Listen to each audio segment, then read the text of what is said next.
I'm Earl Stewart. I welcome you to Earl Stewart on Cars Mystery Shopping Report.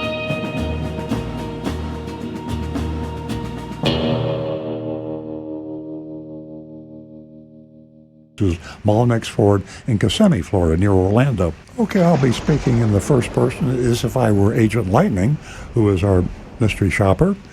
I arrived mid-morning and was greeted immediately upon walking through the door. The salesman asked if someone was expecting me, to which I responded, not that I'm aware of. I'm just moving here. When he asked what I was looking for, I shared that I was in the market for a new car, jokingly asked if they carried any of those. He laughed, assuring me that they had quite a few and that I was in the right place. When I mentioned looking for a new car with good gas mileage and low cost, he suggested a Ford Escape. Asked if I was open to a certified used car. I shook my head no, eliciting a laugh from him as he said it was his job to ask.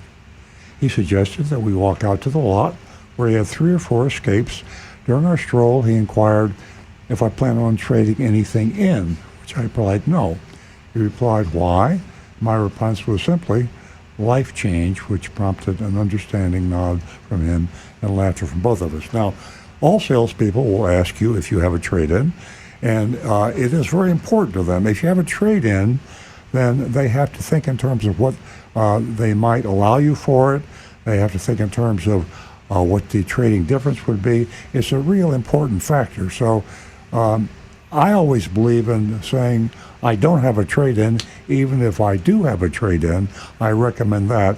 You can always say at the end of the negotiation or whatever, you say, I changed my mind. I believe I will trade my car in. But don't let them know that you're trading a car in from the get-go. I told them that my brother had dropped me off and that I left my license at home. He asked me where my license was, prompting me to explain that I just relocated here due to a change in my life status. I think she was implying maybe a divorce, and that my next job was the Department of Motor Vehicles for a new license. Although he hadn't yet shared his name, the salesman, he suggested going back to handle my license online. Boy, he's very accommodative. However, I expressed my wish to figure out my car situation first and then proceed to the Department of Motor Vehicles. He reluctantly agreed and led me to where the Ford Escapes were parked. He explained their policy of no dealer fee or hidden fees, meaning I could simply add a 7.5% sales tax to the window sticker price. Now that is quite admirable. By definition, a junk fee, hidden fee, is something that is not in the price of the car. That is the sin. The thing that's wrong about these fees is that you don't know they're part of the price of the car. They're part of the price of the car, but it's hidden from you, and it's also part of the profit to the dealer, which is hidden from you. But you can put anything you want in the price that you quote, because that gives you, the buyer, the right to shop and compare. The hidden fees or junk fees take away your God-given right to shop and compare in a free market, and that's what you should have. After considering this for a moment, I expressed my desire to understand the potential monthly payment and the required down payment. He agreed to help and showed me the 3 different cars in stock. I selected one with an MSRP of $30,495, a new 2022. I put new in quotes because this is 2023, but yeah, 2022 is a new car if you haven't sold it and titled it. He pointed out that it was a manager special, meaning it hadn't been titled yet. Now that's the legal definition of a new car. It hasn't been titled yet. In my mind, the car's been driven and it's a year old. To me, it's a used car, but legally, it's a new car. Only a manager had driven it, adding some miles and thereby qualifying for a slight discount, he said. He assured me it would come with all warranties and I would be the first owner. This is true. The manufacturer allows you to add to the $36,000 or $50,000 or whatever the manufacturer's warranty is if it has not been titled and driven by the dealership. Seeing that it had over 2,400 miles, I sought reassurance about its new purchase status and warranty, which he affirmed. And this is accurate, by the way. Noticing a few nicks in the paint, I mentioned those to him. He said they could easily touch those up, so I agreed to proceed with a price. I'll digress a bit here too. All these promises and all these agreements you have with a salesperson, always be sure they're in writing. And when he tells you something that makes you think twice, Put it in writing on the worksheet or the vehicle buyer's order or just your own notepad and have him sign it. Verbal is an accident waiting to happen. He said, she said. Anything the salesman promises you or tells you that you are not aware of, be sure he commits it to writing. Once inside, he asked me for information to put in the computer, promising to return shortly with a price. I interrupted to ask his name, finally, which he told me was Jack. Jack returned a few minutes later with a pricing sheet showing a top line of $29,999. That was a $496 discount from MSRP. They then added sales tax and an estimated, which was $474 for a tag and registration. And that was it. Now that's good, folks. That is good. You people are thinking about voting. There is no dealer fee, and the price that he gave him is the price that he paid out the door plus tax and tag only.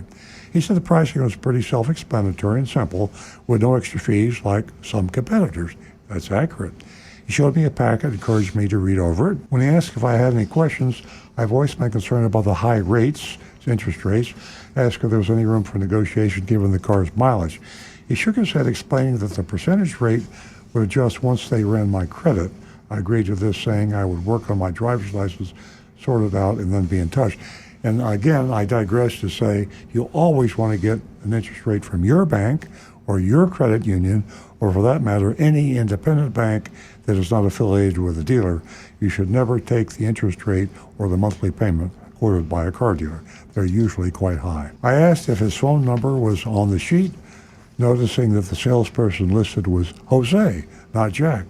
I questioned this, to which he responded he was indeed the listed salesperson. They all call him JAC, Jack, because those are his initials. I digress again. Anytime you're talking to anybody in a car dealership, get their telephone number, their cell phone number, not the company number. You should have that. If they hesitate for a minute, say, well, you asked for my number and I gave you my cell number, then you should reciprocate, give me your cell number. The more numbers and the more numbers of managers and the higher up that manager is, the less likely you're going to have any arguments if there's a dispute over what the price is or what the promises were. Cell numbers of all the people you deal with. So there we have it. It's time to vote on Mullinax Ford in Kissimmee, Florida. I'm going to ding him a bit. I'm saying A- because I think Jack messed up on one thing. He should have introduced himself properly at the beginning of his encounter with Agent Lightning. I'm giving them an A-. Yeah, I just really respect the Mullinax dealerships and the family, and I'm going to give them an A. They don't come any better than Mullinax Ford. And again, I will say this about Mullinax. They pioneered the no dealer fee, and we had some Mullinax dealerships after they expanded and brought in outside partial owners that did charge dealer fees. I talked to the Mullinax family directly a few years ago about this, and they called the dealership that had added the dealer fee, and they changed that. So Mullinax pioneered the no dealer fee, the no hidden fee, and Mullinax in Fort Lauderdale actually had this before I did, and I've had my no dealer fee for about 20 years. Mullinax did that years before I did it. If you're in Florida and you're going to buy a Ford, you should find a Mullinax dealership. They will treat you right, and you should shop and compare. You always shop and compare price, even with a good dealer. An honest dealer gives you an honest price, but competition is your friend. So go to another dealer, see if they'll beat the out-the-door price.